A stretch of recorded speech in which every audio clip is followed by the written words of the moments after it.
आज अपने बारे में कुछ बताइए। मेरा नाम भारती भाटी है और मैं अपने गांव सलारपुर से बिलोंग करती हूँ।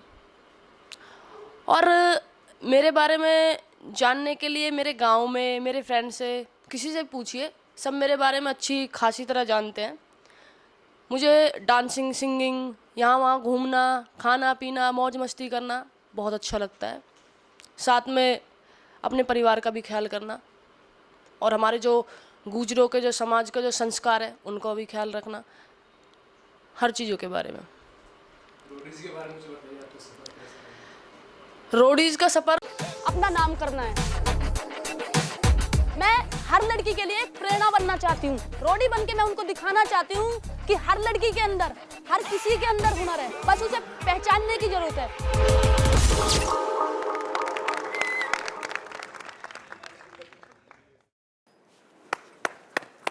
सर, मेरे लिए बहुत बहुत खुशी की बात है।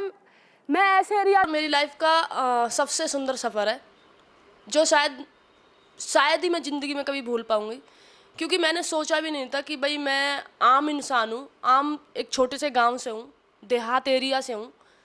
मुझे नहीं लगता था कि भाई मैं इस चीज़ में सेलेक्ट हो जाऊँगी, लेकिन कहते हैं ना कि इंसान अगर साफ मन से और सच्ची प्रार्थना से किसी चीज़ के अंदर घुसे तो उसे कामयाबी मिल ही जाती है। तो मेरे साथ भी ऐसा ही हुआ। मैं अपने हुनर से, अपने कॉन्फिडेंस से अंदर गई और मैं सेलेक्ट हो गई। अभी आगे क्या करना चाहती हैं? आगे की प्लानिंग जो मेरी है, कुछ लोग कहते हैं कि भाई रोडीज़ में आने के बाद इंसान या तो फिल्मों की तरफ भागता है, कोई कहता है सीरियल्स की तरफ भागता है। तो मैंने बचपन से ही, मेरा एक ही एम था कि भाई मैं सिंगिंग में कुछ करूँगी।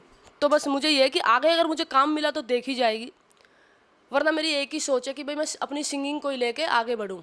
मुझे सिंगिंग में ही कैरियर बनाना है। अपने गांव के बारे में कुछ बताइए।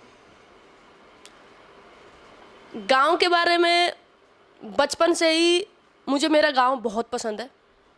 उसमें बाहर के भी लोग रहते हैं, हमारे गांव के भी लोग रहते हैं, कुछ गूजर है, मतलब हर तरह की जाति मिलेगी, हर तरह के लोग मिलेंगे और मुझे अपने गांव से बहुत प्यार है। लेकिन अब कुछ ऐसी सिचुएशन आ गई है कि गांव में जो गूजर है, हमारे गूजर लोग हैं, वो थोड़े कम होते जा रहे हैं क्योंकि बाहर के एरिया के लोग भरते जा रहे हैं। लेकिन हमारे गांव में कोई चेंजिंग नहीं है, थोड़ा सा ऊपर नीचे चलता रहता है।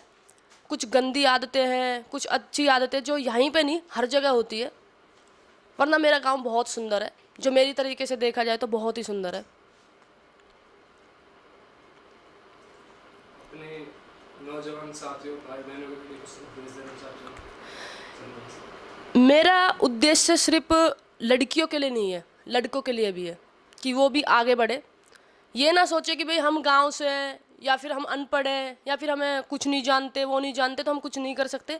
हर कोई, कहते हैं कि डॉक्टर और इंजीनियर, इनके पास होती है डिग्री, तो वो बस डॉक्टर और इंजीनियर ही कहलाते हैं। अगर हमारे पास कोई डिग्री भी नहीं है तो हम हर चीज़ कर सकते हैं। ये नहीं है कि भाई हम डॉक्टर ही बनेंगे, इंजीनियर ही बनेंगे। हर किसी के अंदर हुनर है, मैंने पहले भी बोला है, बस उसे टटोलने की ज़रूरत होती है। और अगर इंसान उसे टटोल ले तो मुझे नहीं लगता वो हार मान पाएगा या रुक पाएगा। तो मेरा सबसे बड़ा उद्देश्य बेटियों के लिए भी है कि जिस तरह मेरी फैमिली मुझे सपोर्ट कर रही है, जिस तरह मेरा एरिया, मेरा गांव मुझे सपोर्ट कर रहा है, मैंने रोडीज़ के बाद देखा है, उसी तरह अगर हर घर में एक एक आदमी भी अपनी, एक भाई, एक बाप या कोई भी एक बंदा अपनी फैमिली की बेटी के बारे में सोचे, तो मेरा तो रोडीज़ में ही सिलेक्शन हुआ है। वो बेटी पायलट भी हो सकती है, वो बेटी एक्टर भी हो सकती है, वो बेटी सिंगर विंगर कुछ भी हो सकती है। बस थोड़ा सा सपोर्ट का, थोड़ी कमर पे थपकी की ज़रूरत है और कामयाबी रंग लाएगी।